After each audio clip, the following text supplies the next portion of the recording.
So hello mga kaibon, so nandito na naman tayo sa aking eatery. So may share lang po ako sa inyo mga kaibon. So don't forget to subscribe my YouTube channel, Warren Palakpak Kaibon, at ang aking Facebook page, Warren Palakpak Kaibon, at ang aking Facebook, Warren Palakpak Mr. Tigasin. So ngayon mga kaibon, tag-init. So ito yung ginagawa ko kasi kadalasan kasi noon hindi pa ako marunong kung ano yung dapat gawin kapag tag-init. So ang ginagawa ko ngayon, kapag nandito sa aviary, halimbawa ganito, close kayo, close. May ventilation ako, naglalagay ako ng electric fan. So, ayan, electric fan. Para lang lumamig dito sa aking aviary at may umiikot yung hangin. So, ayan, meron naman mga bintana yan, mga kaibon. So, nasi-circulate yung air o hangin. So, ang ginagawa ko, kapag may mga inakay, mga kaibon, ang ginagawa ko lang, so kapag nandito, nilalagyan ko ng screen. Halimbawa dito sa nest box, naka-open to, ganyan, yung mga inakay. Tapos ito, may screen dito, sinasabit ko, nilalagay ko rin yung screen, mga kaibon. So para at least yun, may hangin na pumapasok dun sa mga nest box, mas lalo na kung may mga inakay. So ayan, may inakay, mga may inakay, ganyan ang ginagawa ko. So binubuksan ko to, tapos nilalagyan ko ng screen dito. Ganun lahat yan, nakabukas sila. Tapos binubuksan ko, nakalagay ang screen. So para hindi manuyo yung mga alaga nating mga inakay. So ayan mga kaibon, ganun ginagawa ko. Kapag open naman kayo mga kaibon, open aviary, ganun ang gawin nyo. Kasi wala nang problema kapag open aviary. Saka hindi naman nakadikit sa bubong yung cage nyo. Kung nakadikit man yan, medyo lagyan nyo na ng karton. Para at least may pantapal dun sa panglaban dun sa mga init dun sa bubong kung nakadikit. Kung may inakay yun sa nest box, halimbawa ito yung bubong nyo, tapos nakadikit na sa yung nest box sa bubong nyo, lagyan nyo ng nest box din, i-open nyo. Tapos dun sa mga open, kailangan nyo na mag-spray. So kung mayroon kayong pang-spray na pang paligo sa kanila, yun ang gawin nyo pag sa open area.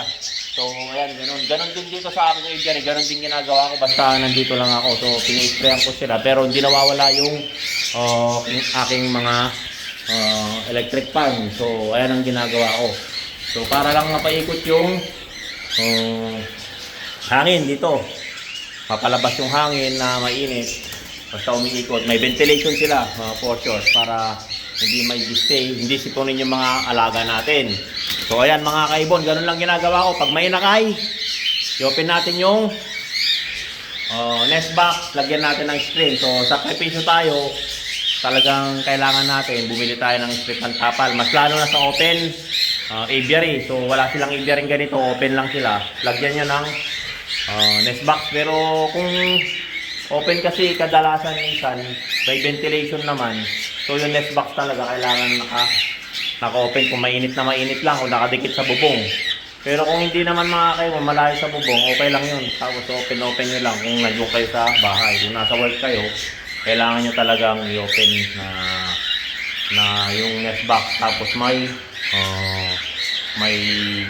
screen. So ayan mga kaibon. So ayun lang. Then dun sa inumin naman nila mga kaibon, ang ginagamit ko lang ay ang dextrose powder.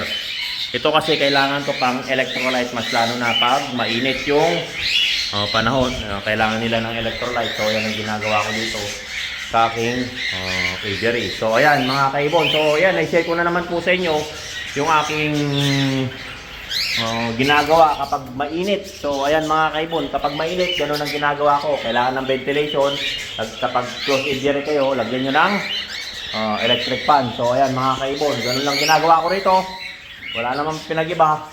Ventilation lang, open yung nest box kapag may itlog at sisiw. So ayan, yan dyan nagkokos ng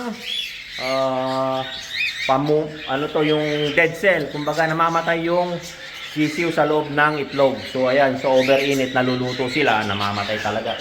Excuse me. Namamatay talaga dun sa Nest box kasi sobrang init, walang ventilation, hindi nabubuksan. So, sobrang init yun talaga yung mangyayari sa atin. Yung sa mga alaga natin. So, ayan mga kaibon. So, follow and share lang para naman makita ng mga ibang kaibon natin. At malaman din nila kung ano yung ginagawa ko rito. Share ko lang naman to mga kaibon. Bahala na kayo kung susundin nyo. Discarding nyo na yan. At least yun, may idea kayo kung paano ginagawa kapag mainit. So, ayan mga kaibon. So, palit ng tubig. Kung sakali man, kung nandun sa lang kayo sa bahay, umaga sa kahapon. So, ayan mga kaibon. So, maraming salamat sa mga kaibon sa walang sawang panonood sa aking mga vlog at pag-check ko naman sa inyo. So, palike and share na lang po. Maraming salamat mga kaibon. Paalam.